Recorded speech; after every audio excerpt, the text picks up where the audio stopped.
Little Archie, the story tale. Hilda says her house is a mess and tells Zelda to get rid of some books. Zelda's sentimental about them, and Sabrina's smart enough to agree with Hilda. The book on potions and chants for dragons was a bestseller. So in this comic, dragons have witchcraft too. Sabrina says Zelda could sell the books at a flea market. Zelda interprets this literally because she never heard of the term before. Why is there not a question mark there?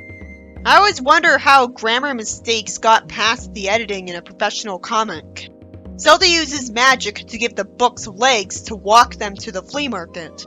But nobody wants to buy them, probably because she labeled them magic books. Sabrina tells her to do something to attract attention, and since she trusts her, she assumes she won't summon a dragon, but she does. Somehow, interest in the dragon wears off eventually. Hilda tells Zelda to be more up to date with her magic, and Zelda summons a genie and a person who plays music. It doesn't seem to work for some reason.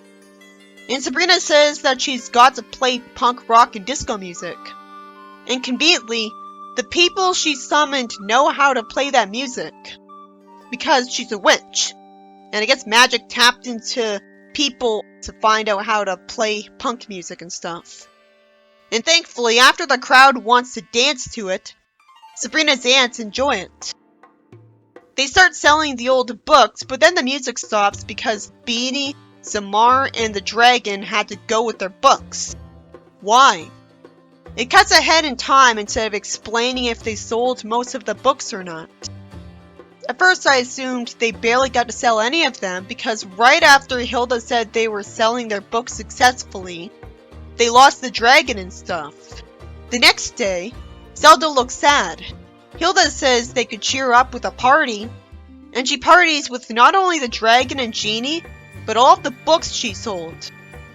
So it wasn't all for nothing if they still have the money, but they still end up with a house crowded with books again. Wait, why don't any of these witches shrink the books in all the time they've been alive?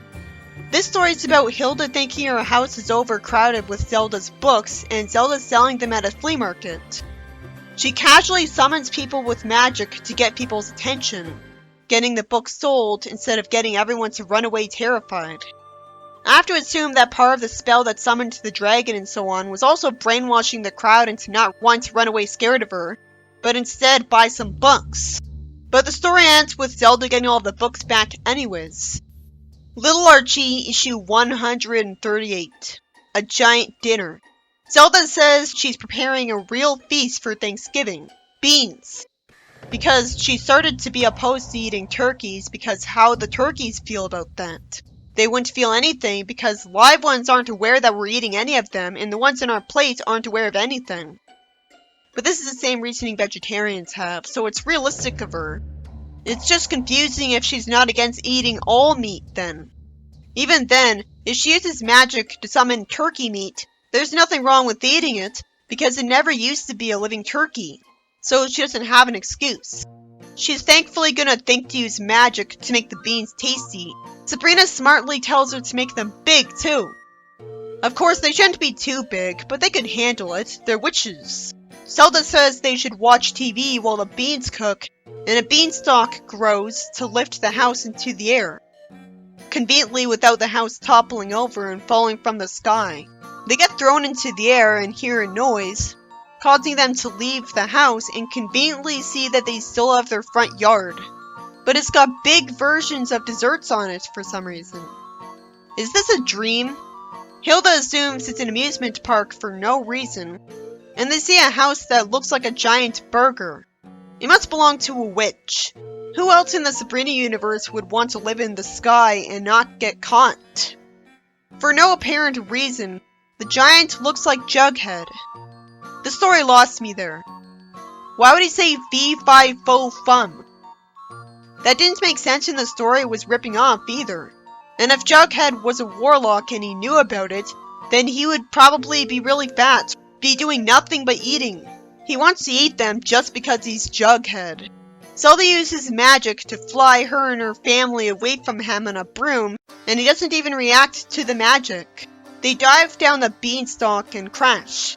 The real Jughead wonders if they're okay and they scream, and he says they've already eaten dinner. They run away scared instead of knowing that he couldn't be the giant who'd want to eat them. This story had Zelda use a growth spell on beans she was growing, and even though they're in the mortal realm, it rips off Jack and the Beanstalk. So that was boring. At least the giant's Jughead had to try to be different and justify his behavior towards them. And it made no sense that the giant looked just like Jughead. And didn't even try to explain why there's a house in the sky that wasn't spotted by mortals by saying that the giant was a witch. The story completely lost me by not even trying to have its own logic. Little Archie, issue 39. A Friend for Christmas. Sabrina tells her friends to go to her house for food, and Zelda gives them burgers, and when she offers to waste her time telling a story, she temporarily takes away Jughead's food to get him to say he wants to hear her story. Zelda tells a story about Sabrina that rips off Frosty the Snowman lazily. Sabrina was lonely and cast a spell to make a snowman come to life, which makes more sense than the original because she's a witch. She says she's gotta go to school.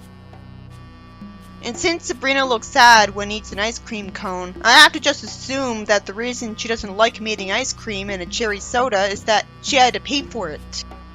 The snowman sleeps outside, and Sabrina assumes he's lonely with absolute certainty for no reason when he's trying to sleep, so she asks Santa for something to make the snowman happy, and he makes a snowman to keep the living snowman company. And the snow lady and snowman lived happily ever after, so I have to assume that the snow lady's alive too. But how could they live happily ever after? Everyone knows that Frosty the Snowman would melt because winter ends. And if the snowman stayed alive past winter, it'd make magic obvious to everyone. So she'd have to get rid of them to stop attracting attention. She tried to force a happy ending that doesn't make sense because she's telling the story to kids. Jughead asks for more soda and opens the fridge and gets scared at seeing two talking snowmen who would be outside because it's winter, not in the fridge. This story was a lazy ripoff of Frosty the Snowman told by Zelda, which makes more sense at first because Frosty was brought to life by a witch. She asks to take him to school, which is realistic because most of the winter at school. Although she could just tell him to stay in front of her house, and she tells Santa to give him a friend. And then Zelda insults our intelligence, claiming that the snowman will have a happy ending, which would only be true if we saw them get warped to Antarctica. Little Archie, issue 140. Here comes Superwitch. You'd think it'd be a story where Hilda's back to being Superwitch, but instead they just lazily reused the name or forgot they used it already. So Sabrina's aunts interrupt the cartoonist from drawing Sabrina, and one of them says that it's the age of superheroes. So he needs to draw her in a superhero story. The story opens up on a day with a heavy snowstorm that people are smart enough to appreciate because it gives them a day off. Implausibly, the town doesn't have any snowplow equipment. And since a guy makes a pun about it and laughs, I wonder if he's part of a criminal gang that's responsible for that. The mayor wonders who to turn to for help and aims a Superwitch beacon into the sky. Sabrina has no reason to crash through the wall and make it so that she'll have to fix it. But we don't see her fix it. She doesn't even respond properly when told that she should just open the window, which takes me out of it. She removes all the snow, and the kids hate her for it. The aunts aren't happy with the cartoonist because he made the kids hate Sabrina. So he has to be told to make Sabrina put the snow back. Jughead showed up for school anyways because he didn't want to miss fried chicken day. When he's told that the food truck couldn't make it and all they have is pancakes, he's happy anyways. And is somehow allowed to eat anyways even though school is closed today. This was a story with a confusing framing device I already saw in Looney Tunes where a cartoonist about to draw Sabrina for no apparent reason gets told by Sabrina's aunts to make a superhero story about her to be up to date, where she's told to use her magic for something more creative than fighting criminals. But if she actually did that, then that'd be a superhero story. Instead, it's a story where she's told to zap away the snow and upsets the kids because it's not a snow day anymore. So the aunts wanted to bring the snow back. It should have been explained that the beginning makes sense because the aunts traveled to a parallel universe where there's a comic book based on Sabrina and that's all she is there. Since I doubt all of the later issues will ever be a superhero, the comic's point was supposed to be that she can't be a good superhero because she has so many powers and they won't always make most people happy, instead of just being able to fight criminals and sticking to that. She'd be hit up for all sorts of wishes which won't always make most people happy. If she was just being hit up for wishes all the time, then you might as well write a franchise about a genie. So she's happier not being a superhero. Of course, with a title like this story had, it was clearly the perfect opportunity to bring Hilda's superhero persona back. But I'm glad it didn't do that, because this is more creative than having Hilda fight criminals again. Little Archie, issue 141, All for Health. Zelda reads a newspaper headline about colds and flus hitting Riverdale and says her family had better take their vitamins. Sabrina suggests eating sunflower seeds out of nowhere, and Zelda casts a spell on the sunflower seeds so that Sabrina feels warm and sunny as she's walking out in the cold. She gives Archie the seeds to eat, and gives Weatherby some to cure his cold. So he tells Miss Beasley to pass the sunflower seeds around the cafeteria for everyone to eat. Jughead suggests going to the beach, and both the kids and the adults agree to go there for recess. They all go to the beach with bathing suits, and I have to assume that part of Zelda's spell is that nobody's able to question how the sunflower seeds having this effect can even be possible. Hilda creates some food for the crowd showing up. She gives some other people sunflower seeds, and Hilda's happy that everyone's having fun. Zelda's glad that magic can do some nice things. And the story ends with Sabrina saying that next summer, they could do something with magic ice cubes. This story is about Zelda wanting to keep Sabrina from catching a cold and casting a spell on sunflower seeds so that everyone who eats them will be immune to the winter cold. And be cured of the cold, and wants to go to the beach. The refreshing thing is that it never backfires, and the story has a happy ending. I wish it was explained that the reason nobody's questioning the sunflower seeds and trying to figure out how they work, not even Dilton, is because that's a part of its spell. Permanently. The media could find out and report on this strange happening and the lack of consequences. But by that point, the magic sunflower seeds would all be eaten. Little Archie, issue 142, The Big Show. Sabrina wishes the circus would come to Riverdale, instead of saying that while holding her ear to make it happen. Her aunts decide to form their own circus because they're witches.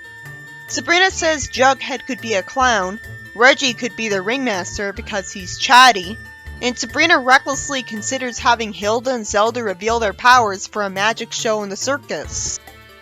Hilda's smart enough to think that with friends like Sabrina's, they'll need a lot of magic for that show. And Zelda's smart enough to use magic to see what that kind of circus would be like first before attempting it. Sabrina wants to see what it'd be like if Salem was a part of the circus, and for no reason, Salem's part of it as a really big cat in a cage. And Weatherby's gonna be the human cannonball for no reason, and he misses the net because Grundy hates him. What a bad circus. Archie doesn't like having to announce Archie as the greatest act of his show. The so-called greatest act falls from the wire they were walking on, and Veronica's caught, but Archie gets hurt. Fortunately, his parents are shown being worried and want to go see him in the first aid tent. Fortunately, it turns out that Reggie traded places with Archie out of arrogance. And fortunately, Reggie paid Archie for the deal. Surprisingly, the story ends there. We didn't even see Jughead in it, despite him being mentioned, which saves us time. But it seems like they forgot. This story is about Zelda using magic to show Sabrina what it'd be like if her and her friends were somehow allowed to start a circus together with Weatherby and Grundy. Of course, it's a disaster because none of them are trained for it, and Reggie's too arrogant. And fortunately, pays off Archie to replace him and take the fall for him. I love that Zelda being a witch means she's able to show us non-canon speculative stories, where the writers have more creative freedom. It's better than the characters actually forming a circus, because then I'd wonder how they were ever allowed to do that. But it's also a struggle to actually care about the story because it's just a ridiculous what-if scenario. Little Archie, issue 143, A Twin Happening. Sabrina doesn't want to go to school, and she uses magic to make a duplicate of herself to go in her place so she can sleep. Why did she take so long to think to do this? I just have to assume that this takes place before all of the other stories for it to make more sense. For no reason, the duplicate of Sabrina doesn't have Sabrina's memories when that would have helped her be convincing.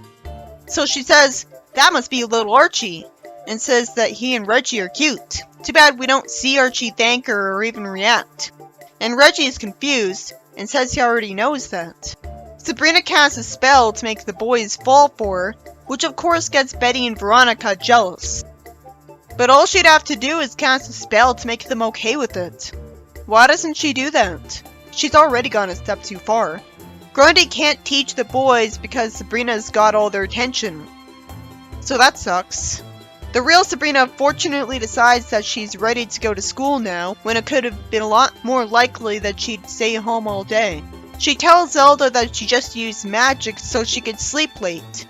And Zelda's a really nice parent figure because she doesn't get shown nagging or punishing her. And Sabrina trusts her enough to tell her what she does because she's so lenient.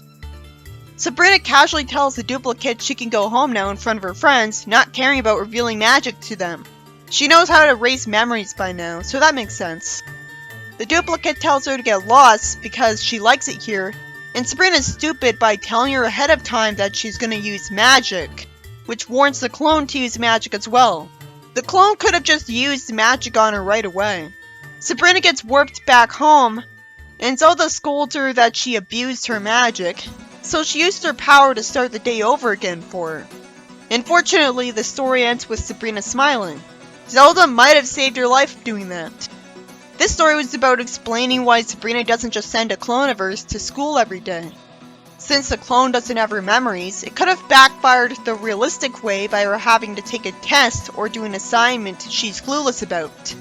Instead, she has magic too and casts love spells on all of the boys. And I have to assume that her not having her memories is why she felt like doing that, because she has no attachment to Betty and Veronica. So when Sabrina conveniently decides to go to school that day when she's ready, she has to deal with her. But because she didn't simply point at her to get rid of her right away, Zelda had to save her and start her day over.